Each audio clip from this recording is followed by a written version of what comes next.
સરજી job interview અહીંયા લેવામાં આવે છે? સરજી મને નોકરી મળી જશે? શકલ જોતા નથી લાગતું તમને નોકરી મળે. એવું હોય તો તમને પણ ક્યાંથી નોકરી મળે? લ્યો મારી ફાઇલ જોઈ લ્યો.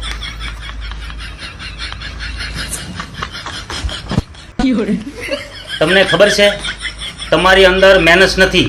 મને ખબર નથી સરજી, મેં ઘણા ટાઈમથી રિપોર્ટ નથી અરે કરાવ્યો. મારો કહેવાનો મતલબ તમારી અંદર મગજ નથી. તમે સાચું કહો છો હો સરજી, નહીં હોય. હું ઘણા ટાઈમથી વિચારું છું કે પૈસા પીળો કેમ આવે છે.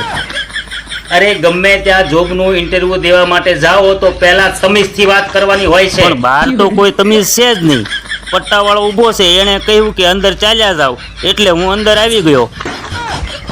અરે મારા ભાઈ, તમીઝ કોઈ આદમી નથી. તો સાહેબ તમારા બહાર કોઈ સ્ત્રી પણ નથી. તું નીકળ, તને નહીં મળે નોકરી. વાંધો નહીં, પણ તમીઝ આવે તો એને કહેજો હું આવ્યો તો પણ વાત ન થઈ શકી.